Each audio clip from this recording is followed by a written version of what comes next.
that he knows that he has a whole crowd of supporters, not just crowd, perhaps a huge part of the population in the Philippines Millions, who are sir. thinking of him every day, Yes. are wishing him the best and wishing for his return as soon as possible. Yes. And as I said, this is just a fraction of the mail that we're receiving. Yes, sir. And I've been tasked to take this back today and to sort through it and to let him know, each and every person who is writing to him, because it means a lot to him. He knows that he has followers, he knows that he has supporters. I'm ready to answer any questions. Okay.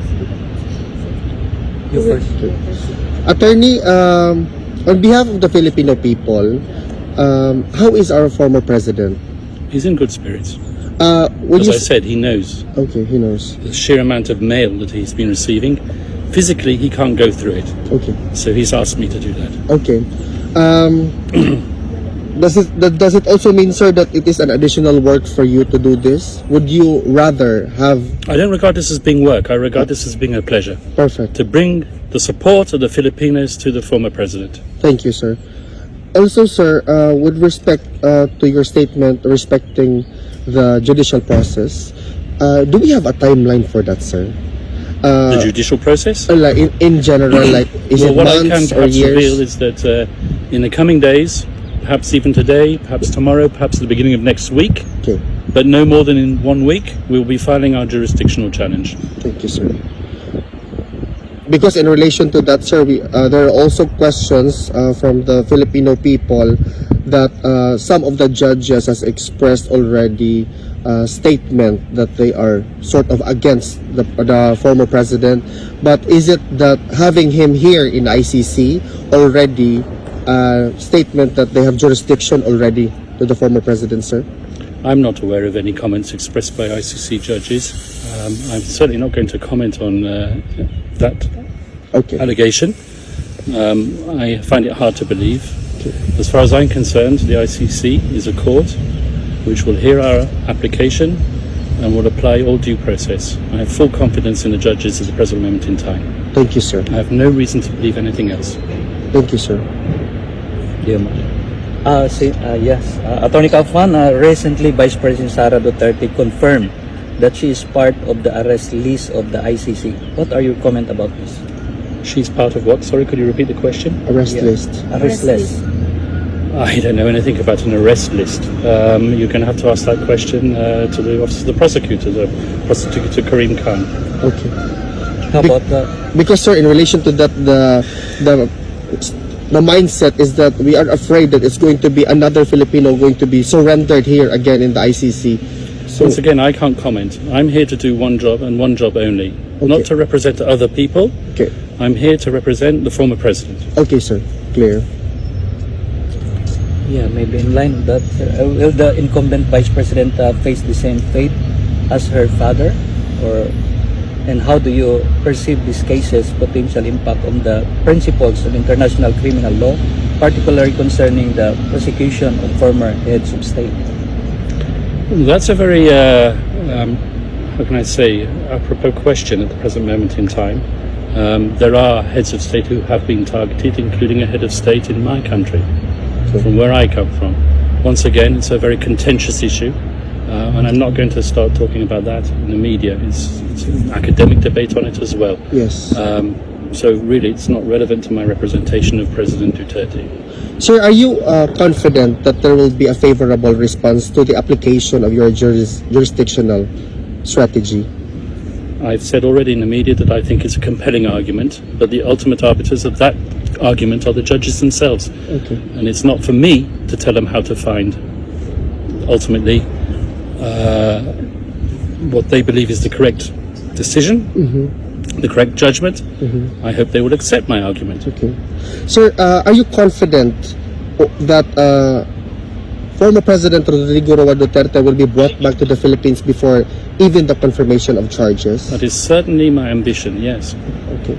Do you have a message to the Filipino people who are closely following the development of the case of our former president that we love and adore, sir? As I've told you already, just respect the process, trust us as his lawyers to do the job properly, and we hope that we will bring the right result home. Sir, on behalf of the Filipino people, we are praying for you we are hoping for a positive response or result through all of this. We can't wait to welcome our former president back home to the Philippines, and it's through you and your team. We always pray for you that God will give you the wisdom. Thank you very much. It means a lot to me, and it means a lot to him as well. May I also say Yes, that I sir. have been following the proceedings in the Senate. I've even read the final report. Yes.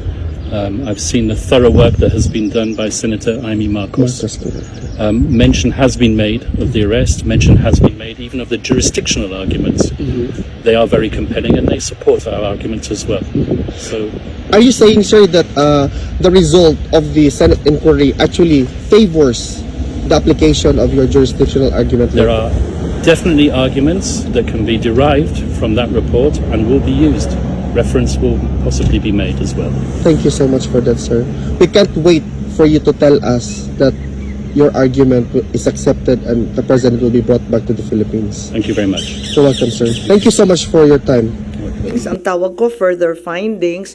Subalit naglabas na ako nung nasa Cebu nung Sunday, pero super tsaka ng sound, walang marinig at hindi magkaintindihan. So ipapaliwanag ko, once again, I would like to announce that the Committee on Foreign Relations has further findings following up on the preliminary findings initially issued several weeks ago.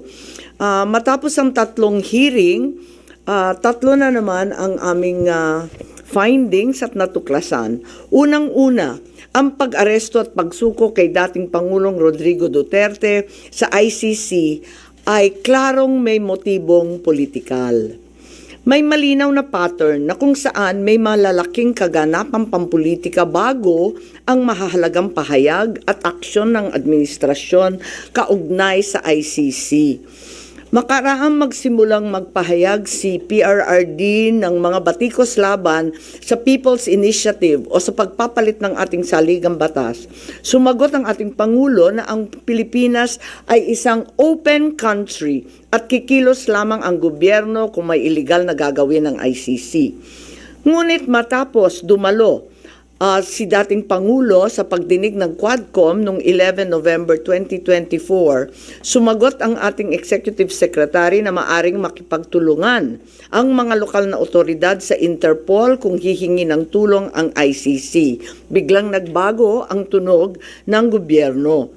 Matapos kumambyo ang ilang pro-administration congressmen tungkol sa impeachment labang kay VP Sara dahil sa napakalaking peace rally ng INC noong Enero 13, bumalikwas ang administrasyon sa pamagitan ng pagkatha ng Oplan Tugis or Operation Pursuit sa Ingles na rineport ng New York Times kasunod ng pahayag ng kalihim ng katarungan na bukas ang administrasyon makipag-usap na sa ICC tungkol sa ilang pamamaraan ng kooperasyon. Maliwanag ang pag-aresto kay dating Pangulo ay bahagi ng malawakang pagsisikap ng gobyerno na pabagsakin ang mga Duterte bago mag-2028 election pa.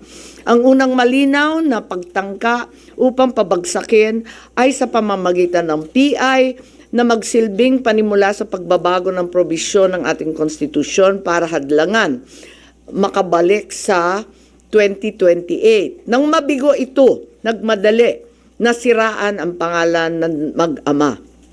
Noong Mayo 2024, sinimulan na ng Kongreso sa Committee ng Human Rights ang pagsisiyasa tungkol sa EJK, pinalawak noong Agosto 2024 at doon na nagmula ang pagbuo ng Quadcom. Dumating sa bansa ang mga kinatawan ng ICC noong October 2024. At sa tulong ng gobyerno, nakalap nila ang mga dokumentong kailangan para makakuha ng warrant of arrest. Samantalang nagsagawa ng sarili nitong investigasyon, ang DOJ naman hinggil sa EJK noong ika-4 ng Nobyembro sa pamamagitan ng kanilang Memo 778. Dahil nananatili pa ring banta si VP Sara kahit wala na ang tatay niya, nagsagawa naman ang Kamara ng investigasyon sa confidential funds ng OVP at sa huli na-impeach si VP.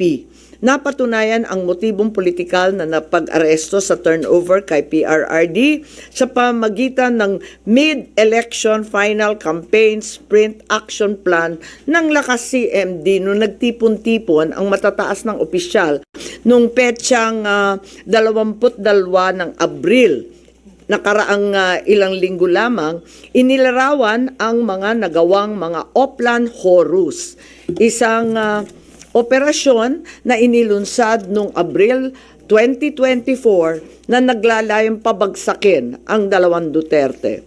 Sa bahagi ng action plan, How to Attack, tinukoy ng ilang ahensya ng gobyerno, kabilang ang PNP, Kamara ng Kinatawan, sa nakipagtulungan ng dating Senador Antonio Trillanes upang tulungan ng ICC prosecutor makakuha ng warrant sa pag-aresto ng dating Pangulo. Binanggit din na nakuha ang kinakailangan boto para sa impeachment ni VP sa pamamagitan ng paggamit ng tinatawag na soft projects katulad ng AIX, AKAP at TUPAD. Doon naman sa bahaging following strategies and moves, tinukoy na kailangan pabilisin ang impeachment ni VP Sara at makakuha ang boto sa Senado sa pamamagitan na naman ng pamimigay ng proyektong for later release or yung mahiwagang FLR bilang gantimpala sa tamang bumotong mga senador.